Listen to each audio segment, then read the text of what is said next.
UST currently on track to go up 2-0.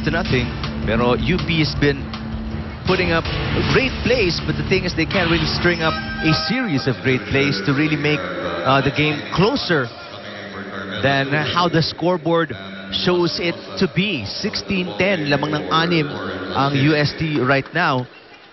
And si Coach Oji Mamon, so confident with his team right now, pulls out his main setter, Lantin. And Lastimosa is in the ball game. I don't know if she's going to be playing setter. No, Cabanos will actually play setter. Serving. And what Coach Oji wants is to really maximize 3 attackers here in the front line.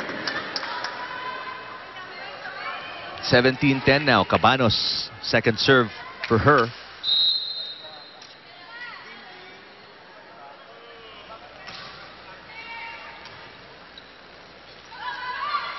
Oh, Tiamson blocked.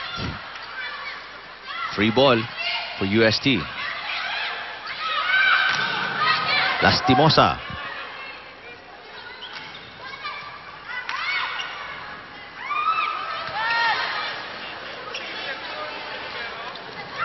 Nice play.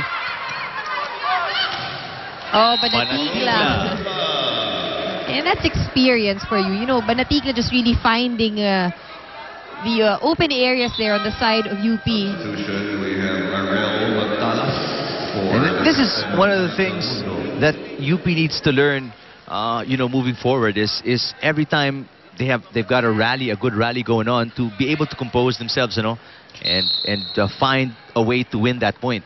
Minsan kasi, no, if it's coming from a long rally and you see things are happening so fast, ang nangyayari na lang dyan, ang gusto mo na lang pumalo eh. But if you're a more experienced player, say for example, Banatigla, you have that presence of mind to still actually look for that area where you want the ball to land.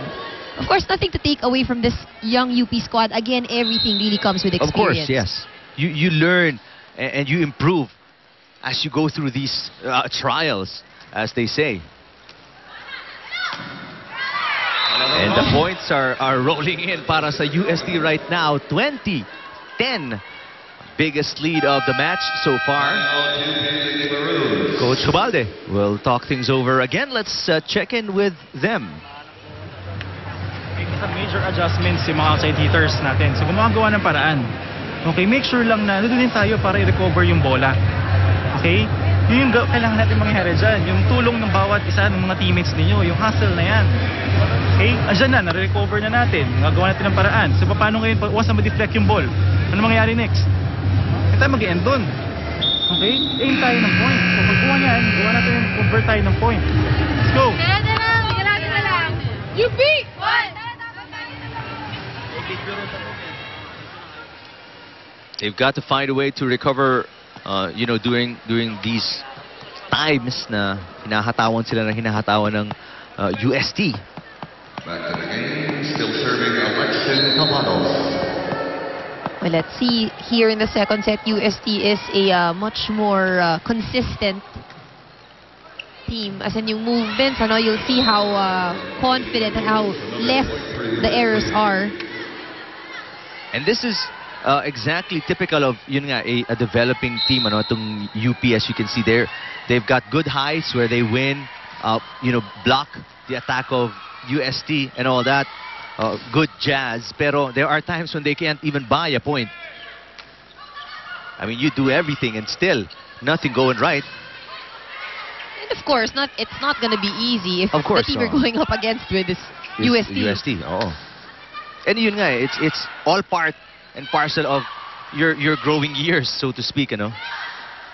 Because you just can't be the best team overnight. That's never going to happen. And look at this. Quite a long rally. Oh, excellent job, and a round of applause for the Lady Maroons for what a great fight. Pero again, during these long rallies, it's always almost usual na UST will come out on top. Just because of experience, you know, they find a way to compose themselves even in the midst of all this chaos. They keep themselves in control. Look at this, but not that time. Se successfully gets that point.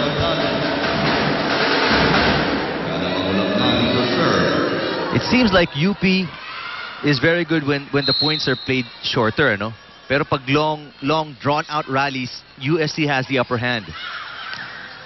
Oh, look at that. Ong unable to get that ball.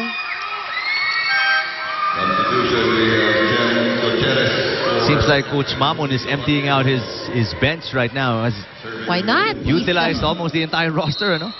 And he's currently having a comfortable lead.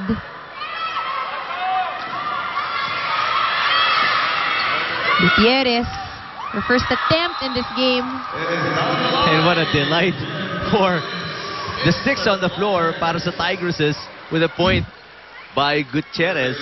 They're so happy for their teammates being successful on the floor. And you like that kind of camaraderie, you know?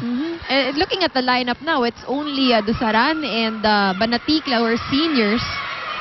They go to Gutierrez again, but Gutierrez is blocked. Let's see what happens here. They go back to her. Set point dito para sa UST. Cabanos picks it up. Lastimosa sets it up. Free ball para sa UP. Magtalas. Lakas ng palo ni Chamzon. De Leon! Oh, a little bit off, but ball is still good.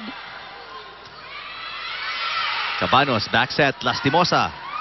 Oh, And that's all she wrote for set number 2. As UST rolls again. Has better control in the latter part of set number 2 as compared to the first part of this set. And the last few points coming from the second and third stringers of the Tigresses. So 2-0 in favor of UST. That's 25-18, 25-11. Third set coming up right after these.